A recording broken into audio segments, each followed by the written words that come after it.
Muito bem, nesse último bloco do programa dessa semana, professor Saul Sastre, que bom tê-lo aqui de Cachoeirinha para o Mundo. Mas barbaridade. Também fico sempre muito feliz estando aqui, Silvio, e ainda mais agora com o nosso convidado diretamente lá de Brasília, do Conselho Federal de Administração, né? Uma pessoa que eu conheço praticamente só há 30 anos, mais ou menos, somos colegas de faculdade, e veio aqui nos visitar no programa. Apresenta o nosso convidado, então. Rogério Bon, né? Eu acho que eu vou deixar para o próprio Rogério se apresentar, né? O administrador. Nós nunca perdemos o contato, porque sempre esteve envolvido no Conselho, como vice-presidente e tal, depois foi lá para o Conselho Federal e faz um trabalho bem significativo para nós gaúchos. Em 2016 nós fomos juntos para a Alemanha, né, Rogério? Depois voltei lá algumas vezes exatamente porque me encantei com aquele país, assim, em termos de disciplina, economia, pujança, muito interessante. Então, vou deixar para o próprio Rogério se apresentar. Rogério, obrigado pela tua presença aqui, então, né? Depois desses rasgados elogios aí. Eu agradeço muito, né, o convite para estar aqui e, na verdade, a gente sempre aprende muito quando vem aqui e conversa com vocês. A administração é parte fundamental da vida de todos nós, né? Da vida dos empresários, da vida do setor público, da vida dos funcionários. E eu me dedico à administração há pelo menos 25 anos, né? Um pouquinho mais aí, já me formei em 95, então 27 anos. E o Saul estava junto comigo lá na faculdade, né? Então, tenho desenvolvido muitas atividades no campo de consultoria, treinamento, palestras, e em determinado momento da vida eu acabei entrando no Conselho de Administração. Perfeito. Aliás, eu acho que a grande e primeira experiência que a gente tem de administração da vida e tal é na família, né? É verdade, porque uma família precisa ter estrutura, precisa ter planejamento. Eu quero comprar um carro, eu quero pintar minha casa. Talvez não seja em todo momento que eu tenho disponibilidade financeira para isso. Claro. Pode ter algum momento que está mais apertado, então eu tenho que me organizar, tenho que preparar. Eu sou um pouco linha dura com meus filhos, né? Tem hora para acordar, tem hora para dormir. Né? Essa imposição de limites, né, a partir da família, a partir da tenra-idade, como a gente chama, ela é fundamental na vida, porque a vida também tem limites. Ela te impõe limites. Se tu não souber administrar a tua vida dentro dos limites, eu acho que aí é um grande passo para o fracasso, né? Com toda certeza. E a questão de respeito ao próximo. Eu tenho liberdade, mas a minha liberdade, ela encerra onde começa a liberdade do outro. Então, às vezes, a gente viaja de avião e tem alguém ouvindo música pelo celular, né? A música no celular, sem fone de ouvido. Poxa, isso é uma coisa incômoda para todo mundo. Mas eu tenho liberdade de ouvir. Sim, mas tu está atrapalhando as pessoas que estão próximas. Então, esse tipo de pequeno detalhe faz parte de uma conscientização, faz parte de impor limites, né? Na minha empresa, eu coloco para as pessoas que estão trabalhando comigo as coisas que podem ser feitas e que não podem ser feitas. Mas isso começa na família. Eu não posso deixar para o meu filho fazer o que ele quiser, quando ele quiser. Não é assim, existem limites. Eu entendo que não é exagerar na dose, mas colocar uma dose certa de disciplina, colocar uma dose certa de percepção de limites é fundamental na vida de todos. Até porque, né, essa questão da dose, da dosimetria, o remédio pode se tornar um veneno se não houver uma dose certa, né? O controle demais acaba fazendo com que as pessoas percam a iniciativa de fazer as coisas. O controle de menos acaba gerando uma anarquia. Então tem que ter uma dose. Tem que ter um caminho, um equilíbrio que seja adequado. Isso vale para a família, isso vale para a empresa, isso vale para tudo. Aliás, o Peter Drucker, que é o pai da administração, ele tinha uma frase que normalmente eu repito algumas vezes, que dizia o seguinte, que administrar é contrariar interesses. Exatamente. Nunca vai haver unanimidade de verdade nas decisões. Por quê? Eu posso até concordar para evitar uma discussão, alguma coisa assim, mas talvez eu quisesse divergir de algum pequeno detalhe, né? Então, existe uma contrariedade, existe uma necessidade de negociação para se chegar a um consenso, para poder fazer as coisas acontecerem, mas senão não se vai para frente. Mas, sem dúvida, contrariar os interesses faz parte da liderança, faz parte da gestão, faz parte da administração. Inclusive, Silvio, como professor de administração, antigamente era administração de empresas o curso, né? e hoje é professor de administração. E o que é administração? É a arte de administrar, a gente começa pela própria vida. Aí depois estende para outras áreas, né? Então, quem busca uma faculdade de administração, busca uma faculdade de primeiro uma autogestão. E aí a gestão estando boa, tu começa a empreender em empresas. E também hoje existe muito forte a figura do intraempreendedorismo, que é aquele colaborador que empreende faz da empresa que ele trabalha como se fosse dele, que é o que se procura no mercado. Mas assim, Rogério, a pergunta que eu te faço com relação ao Conselho Regional de Administração, eu sou membro do Conselho Regional de Administração desde que eu me formei, então o meu CRE é baixo, é 13 mil, hoje deve estar em 60 mil mais ou menos os administradores, porque nem todos os bacharéis em administração, que não são administradores, são bacharéis em administração, que não têm o registro no Conselho, né? Eles acabam não fazendo o seu registro. E a gente está vendo aí que está se avizinhando para novembro, né, 22 de novembro, as eleições como foi falado, né, para deputado estadual, ou seja, para o Conselho Regional aqui do Rio Grande do Sul, temos uma eleição, então mudam alguns conselheiros, me corrija, e muda a administração, né? E nós temos o Conselho Federal, que seriam nossos deputados federais da administração, então, ao qual tu é candidato, pela Chapa 3, né? Pela Chapa 3. Exato, a reeleição, ao qual, então, também vamos ter essa representação. Mas os projetos em cima disso, porque hoje a gente vê, por exemplo, assim, o CRC tem a sua preponderância, importância no nosso mercado, né? E uma grande atuação importante, e isso faz diferença para quem é contador, inclusive o exame de suficiência e tudo mais. Temos a OAB, que nem se fala, pelo seu protagonismo em Brasil, Estado e tudo mais. E o CRA? Né? Muitas vezes a gente pensa que o CRA está ficando para trás com relação a isso. E aí o que acontece? Ganha um presidente, vem uma disputa judicial, derruba e tudo mais, ou seja, parece que tem um monte de bom remador, mas não tem e não é uma crítica ao presidente, mas é isso que se percebe. E como tu vender isso para os alunos, da importância de se filiar à instituição, é para ir para lá só para pagar R$500 por ano? Sabe? Eu queria que tu mostrasse isso, o que vem de novo aí para nós. Muito interessante, professor Saul, porque o Conselho Federal de Administração hoje tem a presidência do chamado Conselhão. São 32 profissões regulamentadas no Brasil, entre eles OAB, o CREA, o CRC que tu falaste. E existe uma entidade nacional que congrega todas. Hoje a presidência dessa entidade nacional é do CFA, Conselho Federal de Administração. Eu entendo, professor Saul e Silvio, que deve existir uma maior presença dos administradores no debate dos grandes temas nacionais. Há exemplo do que existe de outras profissões. Os conselhos profissionais, eles são chamados a participar, muitas vezes, de comissões em nível de governo federal, de governos estaduais. E, por vezes, os administradores eles não estão nessas comissões, não participam das discussões, não são levados a discutir projetos que estão no Senado, que estão na Câmara dos Deputados, que estão nas Assembleias Legislativas e na Câmara dos Vereadores. Entendo que é fundamental a presença dos administradores para mostrar para a sociedade que a administração faz a diferença. Uma empresa mal administrada, um governo mal administrado, uma casa mal administrada traz consequências sérias, traz dificuldades muitas vezes de se manter funcionando. Então o papel do administrador é importante. O administrador ele tem que estar preparado. Então, de que forma o Conselho Federal e os conselhos regionais, são 27 conselhos regionais, podem colaborar com isso? Oferecendo possibilidades, convênios, discussões, grandes eventos, né? O professor Saul participou de grandes eventos aí em vários lugares. Eu tive a felicidade de coordenar grandes eventos realizados pelo sistema CFA, CRAs no Brasil e no exterior. Dessa forma, aproximando o que existe de mais moderno de gestão no mundo inteiro dos administradores. Hoje se fala muito de ESG.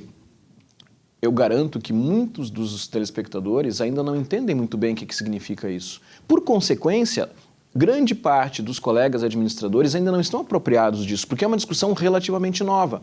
O Conselho Federal vem trabalhando para divulgar esse tipo de preocupação. Inclusive, em 2014, eu coordenei um projeto dentro da ONU aqui no Brasil, fui ponto focal aqui pelo Rio Grande do Sul. Na época se chamava Projeto de Criação de Multiplicadores de responsabilidade social e trabalho decente, onde se discutia justamente tudo o que depois viraram as ODSs e hoje se fala em ESG. Essas discussões do que existe de mais moderno, o Conselho Federal e esses conselhos regionais precisam fazer, precisam dar capilaridade para isso.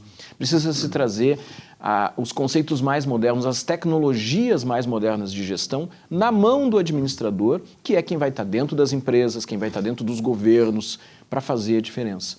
Eu entendo, professor Saul e Silvio, que esse é o papel do Conselho Federal. Não apenas fiscalizar, cobrar anuidade e querer registrar. Tem que ser muito mais do que isso.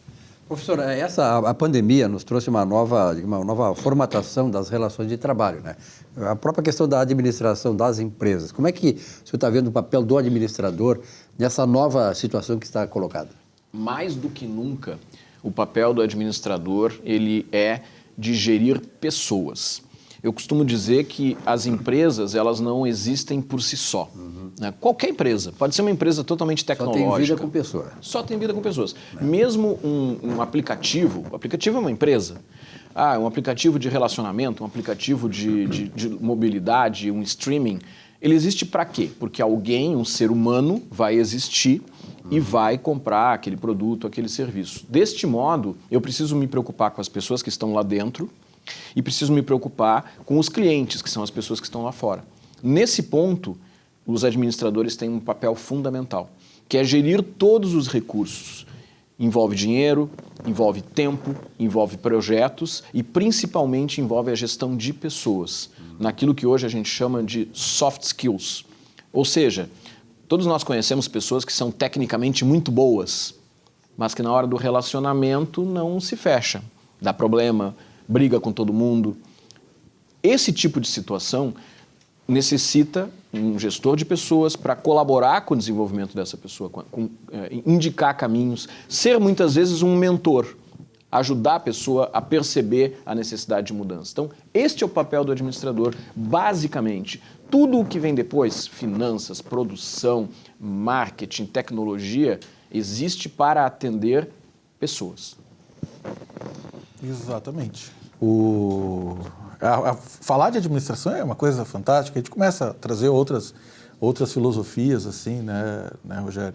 Mas umas coisas assim mais pontuais, assim, que o administrador, logicamente, eu entendo a tua posição, porque o que acontece, né? Tu estás numa posição federalista, ou seja, está em Brasília, olhando os administradores do Brasil, com foco aqui no Rio Grande do Sul. Mas os problemas acontecem em Porto Alegre, em própria Cachoeirinha, que o Silvio cita bastante e tal, né? Gravataí, tudo mais, ou seja, em cada município no dia a dia. E, por exemplo, nós administradores, e eu queria que levasse isso para o CRA, para que a gente pense um pouco sobre isso. Hoje, por exemplo, a administração tem algumas limitações. Eu não posso, como administrador, por exemplo, criar uma empresa de contabilidade, certo?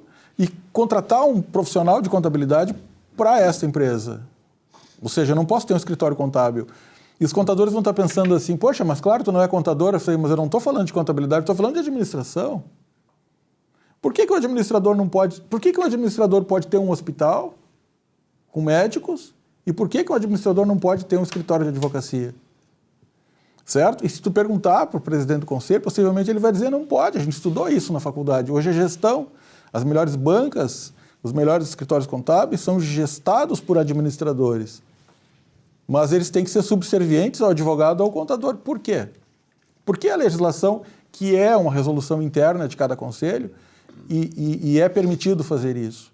Acho que essa briga é uma briga significativa que abriria muitos campos para o administrador. E eu não vejo os conselhos brigarem por isso, né? Em tantos outros ramos. Por exemplo, a gente pode ser administrador de uma academia.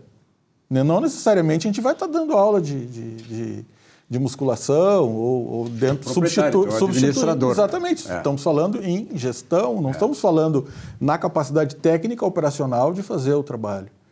Então, eu tenho batido muito nisso, inclusive fiz esse debate junto com algumas pessoas do próprio CRA, que briguem, que olhem mais para o administrador, que, de certa forma, Rogério, assim, precisa desse olhar, e eleições estão aí, precisa desse olhar mais focado.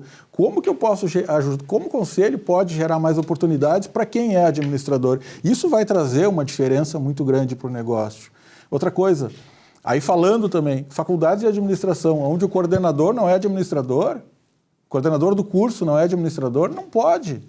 O que o conselho faz?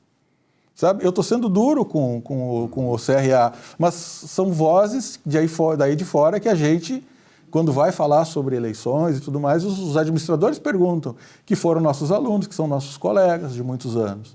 Eu acho que e o programa serve para isso, e a nossa amizade também serve para isso, para que tu, no cargo que representa, brigue por isso, numa visão local. E, logicamente, a própria governança, essa ESG que tu trouxe uma mudança significativa nos negócios muito grande, muito grande. E quem olha hoje a administração em cima de governança corporativa, em cima de ESG, está indo muito distante da onde as outras empresas ainda estão engatinhando e sabe, naquela visão assim de um século atrás, aonde eu sei que tu é mestre em economia, né, Silvio? Há um século atrás a gente pensava assim, ó, o administrador, ele olhava para dentro da empresa. Então, ele olhava, era um gestor, era um gerente. E o economista olhava para fora do mercado. Era essa visão que existia. O economista era o macro e o administrador era o olhava para dentro. Então, o economista, ele direcionava a empresa para os rumos do negócio e o administrador, ele fazia com que antigamente usava-se a palavra departamentos, hoje se usa unidades, que as unidades, então, elas fizessem o trabalho, né, da onde o economista direcionava. Atualmente, hoje, né, o economista tem a sua função importantíssima nos negócios e o administrador, ele olha para frente, ou seja, oportunidades, ameaças, e olha para trás, pontos fortes, pontos fracos para dentro do negócio, né, para poder melhorar, assim, e atingir os objetivos. Então, houve uma mudança muito significativa nesse século. O Peter Drucker foi um cara que tu citaste, foi um cara assim muito privilegiado, porque ele passou por vários momentos, né? A própria APO em 1952, se eu não me engano, administração por objetivos, depois veio o planejamento estratégico, aí vem Norton, Kaplan, com PSC, que quase não se fala hoje mais, já é normal, indicador de desempenho e meta. Então, a administração tem essa importância, é algo preponderante e precisa de um conselho, tanto aqui no Rio Grande do Sul quanto federal, que olhe mais para isso. Empregabilidade, trabalhabilidade, todos esses conceitos modernos, tecnologias de ESG para as empresas, né? Na área de resíduos foi fantástico isso, sabe? As empresas estão... Quem se ligou nisso, as empresas estão decolando, estão abrindo unidades em tudo que é lugar. E aí, Rogério? Propósito. Acho que essa é a palavra-chave. Simon Sinek discutir a questão de propósito. Propósito deve existir para as empresas, deve existir para as organizações, Golden Circle. E o propósito de um conselho profissional deve ser valorizar e trabalhar pela profissão. De que forma? Fazendo ações como essa que tu trouxeste. A legislação da administração é de 1965, 57 anos. Precisa atualizar. Existe dificuldade de se aprovar transformações na lei no Congresso Nacional, pelas razões que todos nós conhecemos. Mas é preciso transformar algumas coisas. Então, essa relação com outros conselhos profissionais, que por vezes trabalha-se bem e o administrador tem mais espaço em determinado tipo de empresas e um pouco menos em outros tipos de empresas, é uma relação de conversar com outros conselhos, chegar e sentar. Vamos entender de que forma essa situação, com os contadores, com os advogados, é uma questão de diálogo, penso eu. Eu entendo que a visibilidade, professor Saul e Silvio, é um ponto fundamental da profissão. Mostrar, eu sou administrador, com muito orgulho, o que eu posso trazer de solução para o cliente da sua empresa? Não para a sua empresa necessariamente apenas, mas para o cliente da sua empresa. Porque essa é a ideia, mostrar que o administrador agrega valor ao cliente da empresa, não apenas à empresa. Quando eu faço isso, eu estou demonstrando para a sociedade, estou demonstrando para o mercado que o papel de um administrador é importante. E, junto com isso, existe um crescimento, a possibilidade do crescimento de demanda por administradores. Um ponto que tu trouxeste, Em 2008 ou 2009, não estou lembrado, o Conselho Federal de Administração editou uma resolução normativa, RN 300 e 301, que dizia o seguinte: professores de administração necessariamente têm que ser registrados no Conselho. Essa resolução ela foi cumprida durante uns 2 anos, até que foi derrubada pelo governo federal, que entendeu que não havia possibilidade de se manter esse tipo de resolução, que estaria se bloqueando o direito dos professores a exercerem sua profissão. Tenta fazer isso no direito. Tenta colocar um coordenador do curso de Direito que não seja advogado ou bacharel em Direito. Nessa linha, o que se conseguiu hoje? Isso é uma questão para trazer novamente. Na minha percepção, edita de novo, modifica, vê qual era a barreira e traz de novo essa discussão.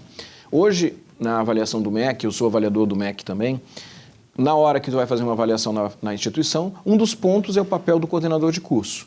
E qual é o curso do coordenador de curso?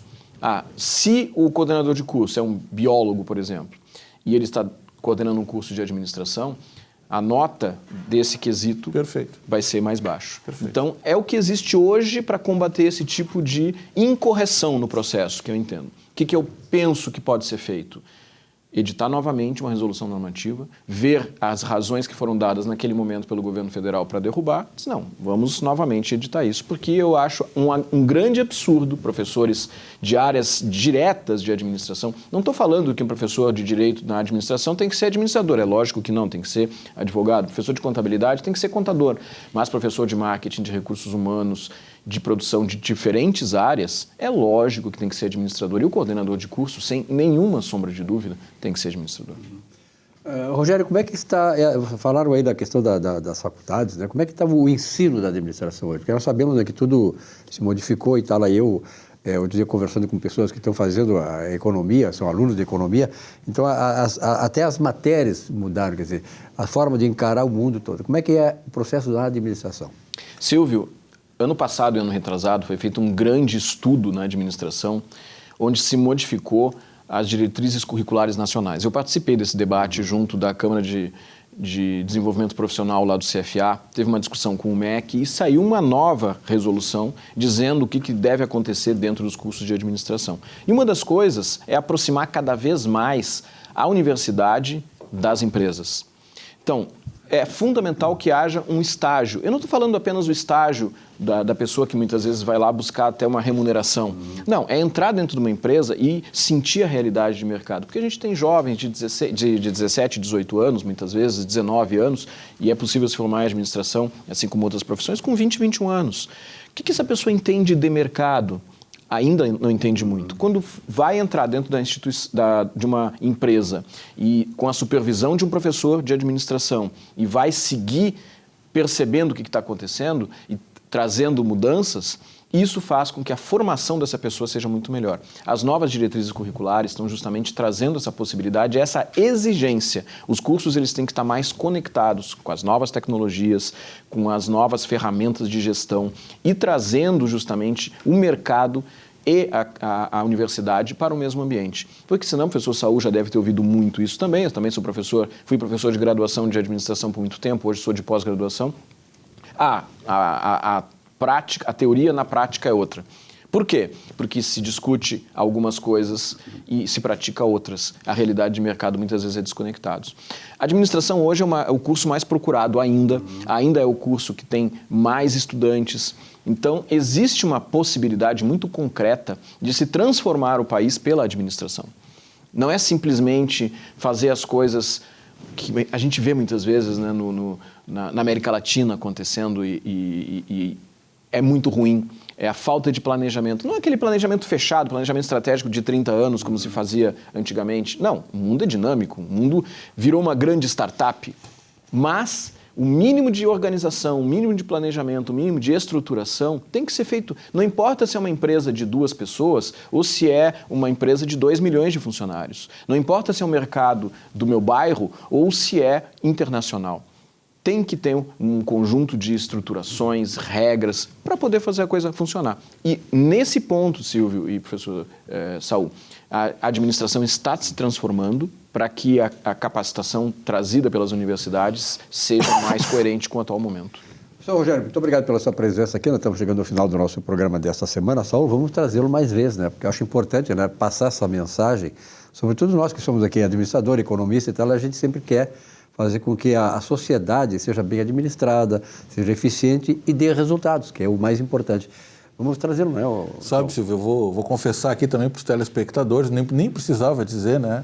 Meu voto é do Rogério, é lógico, com relação a isso, que a gente vê que ele é uma pessoa preparada, não por ter Com sido, certeza. não por conhecer há muito tempo, né? Mas por ser uma pessoa preparada para estar fazendo e nos representando onde E certamente ele está. essas demandas aí que vocês têm da administração serão conseguidas com pessoas como o Rogério.